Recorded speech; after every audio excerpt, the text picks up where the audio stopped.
Depois do escândalo bilionário do desvio das aposentadorias e pensões, o INSS tem um novo presidente. A nomeação de Gilberto Waller Jr. foi publicada ontem à noite em edição extra do Diário Oficial. Ele é procurador federal, já foi corregedor-geral do INSS e corregedor-geral da União. Gilberto vai substituir Alessandro Stefanuto, que foi demitido pelo governo na semana passada por causa do escândalo de fraudes no INSS.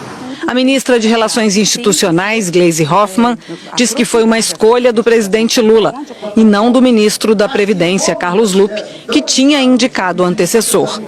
Gleisi disse ainda que a nova direção do INSS já recebeu uma orientação. A recomendação, com certeza, é isso, esses fatos serem resolvidos, ou seja, todos esses gargalos, esses vasos serem fechados para não acontecer de novo e ter medidas no âmbito administrativo, tecnológico, para que o Instituto melhore. Em um pronunciamento, o presidente Lula falou ontem pela primeira vez sobre o caso. Disse que determinou à Advocacia Geral da União que as associações que praticaram cobranças ilegais sejam processadas e obrigadas a ressarcir as pessoas que foram lesadas. No Congresso, a oposição conseguiu o número necessário de assinaturas e protocolou um pedido de criação de CPI para investigar o esquema. Mas a comissão só será instalada se tiver o aval do presidente da Câmara. Hugo Mota disse aos líderes partidários que primeiro vai analisar os outros 12 pedidos de CPI que estão na fila para serem instalados.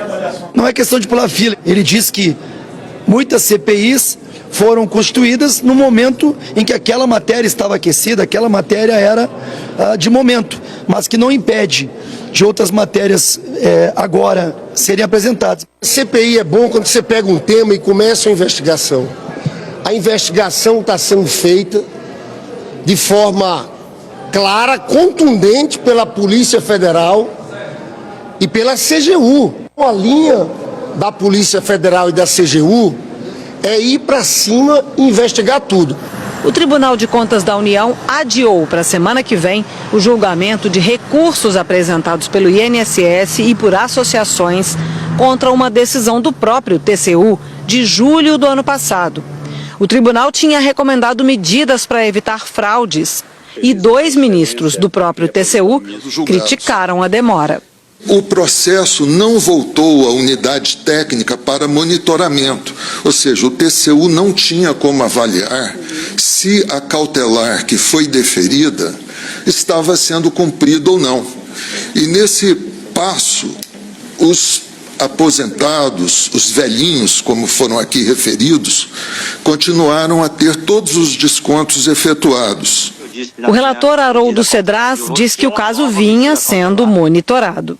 Exatamente pelos fatos novos que passamos a conhecer através da imprensa, das ações dos órgãos competentes, como a Polícia Federal, a Controladoria Geral da União, a Advocacia Geral da União, o que nós estamos propondo é, de maneira responsável e coerente, a continuidade das ações que o tribunal já vinha determinando há mais de um ano. A Polícia Federal continua investigando o caso, mas já apontou detalhes sobre o esquema de descontos indevidos feitos por associações nos benefícios de aposentados e pensionistas. Um relatório da Controladoria Geral da União mostra que entre janeiro de 2019 e março de 2024 foram descontados 4 bilhões de reais nos benefícios. Quase metade desse valor foi para a CONTAG, a Confederação Nacional dos Trabalhadores da Agricultura. De acordo com a PF, há fortes indícios de que os responsáveis pela CONTAG realizaram descontos indevidos de milhares de aposentados e pensionistas. Outras 8 entidades receberam juntas 1 bilhão e 300 milhões de reais.